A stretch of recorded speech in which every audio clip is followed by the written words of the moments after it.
So yesterday in the Carolinas, or in Uptown Charlotte, I should say, a lot of folks coming in from the Carolinas to, back in its heyday, the Carolina Theater was a stage, a place for the cinema. It was a place for great speakers and entertainment. Elvis Presley was there, but it had to close down back in 1978 because by then people were going to the suburbs, going to these brand new cinemas and complexes like that. So the city of Charlotte bought the theater for $1, and the foundation of the Carolinas put in place to help restore the theater. So what is old is now new again after its reopening yesterday.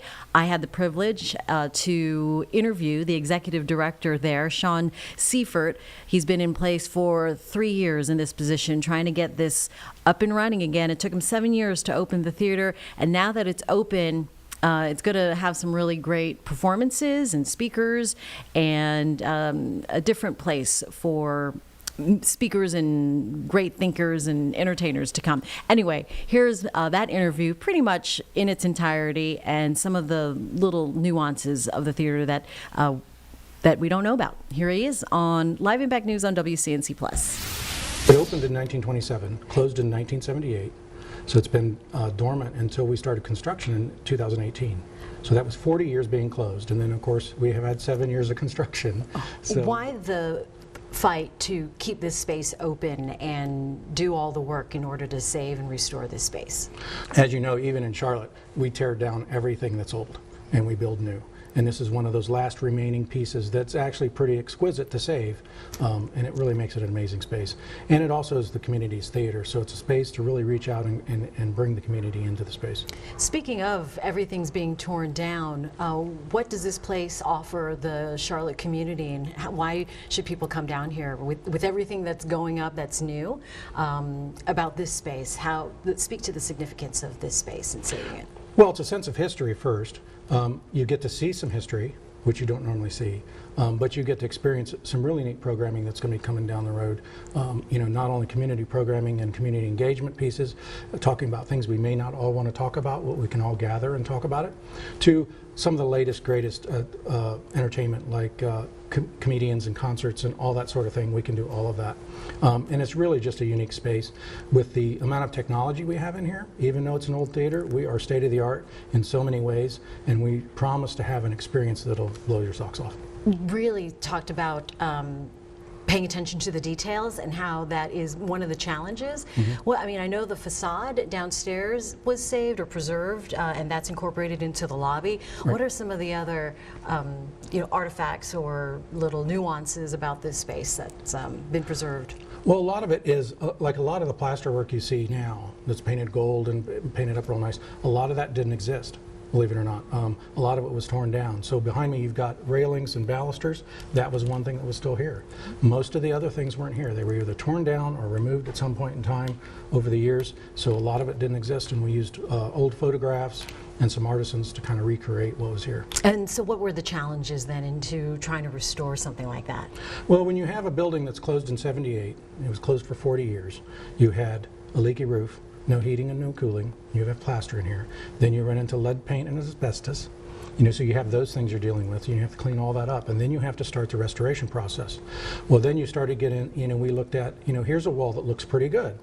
Well, you get behind it and the metal lath is all rusted, so that wall is no longer safe to build upon, put the nice plasterwork on, so we had to tear it all down and start over. We got into a lot of structural issues with old steel and stuff like that where engineers had to come in, so that over time just adds a lot of time to the project. And then you get to the end where attention to detail is the most important thing. And a lot of times you would just kind of slap this stuff together, but here we don't do that. It's everything. Every detail matters. Adding some time and obviously some money then into Yes. things that the unforeseen, right? Right. And can you speak to that, how that was allocated, how you find that money, the challenges in trying to find Right. extra money? So yeah, so the theater started out with a budget that I believe was in the $50 million range. We're going to top out probably 90 when we're all said and done. All that was through donations. So, which we're really fortunate to have great donors in Charlotte that really kind of stepped up and supported the program and the restoration to bring you what we've got here today. And the Foundation of the Carolinas, that's an important group then supporting this endeavor. Yeah, so the Carolina Theater's headquarters, when we moved in 2011, basically abuts the theater. So we were already kind of joined to it at that point in time, and it was kind of like probably the point of no return. Michael Marsicano, the CEO at the time, in 2012 decided that, yeah, this is something that the theater, or the foundation rather, could do. They're probably the right people to do it. So that's kind of what we did, he took it on and we bought it from the city for $1 in 2012. All right. And then put in all that extra money. Yep. And then getting it up to modern day times. Some of the really cool things that we're seeing, like the box seats or the organ you said, Yep. actually kind of hides a little bit of that? Yeah, so the upgrades? So when you restore a building, you've got to meet a lot of current codes. So you have a lot more ductwork, plumbing, electrical, and then you add all of our state-of-the-art systems, like our projectors and sound system and stuff like that. And there really isn't a place to put it in an old theater because it wasn't designed for that. So we creatively hid all of that. So most of it's all hidden. You don't really see it until we turn it on. And it's a surprise. It's very cool. Going into the future, you talked about some real important and meaningful conversations that are expected to be had. What is that vision then for the Carolina Theater?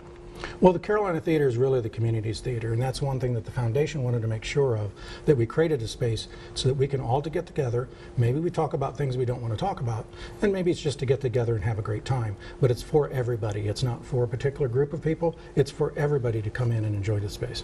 You're hiring dozens of staff, providing unique experiences. Talk to me a little bit about that. Yeah, so one of the things, a couple of different things happened as we were getting this up and running. One is, do we have the talent in Charlotte to bring a staff on that really knows what they're doing to run this theater? And we're happy to report that I couldn't have asked for a better staff than we already have, and that's our full-time staff that's kind of running everything right now.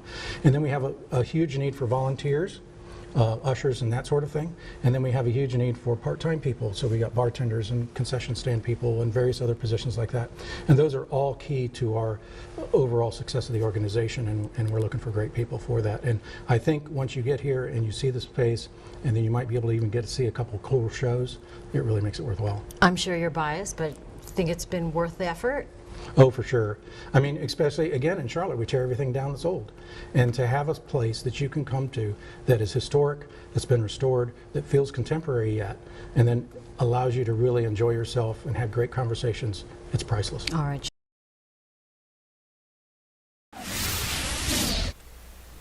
Hopefully we all get a chance to check out the Carolina Theater now that that is back. It's a beautiful gem there in Uptown Charlotte, the place to be.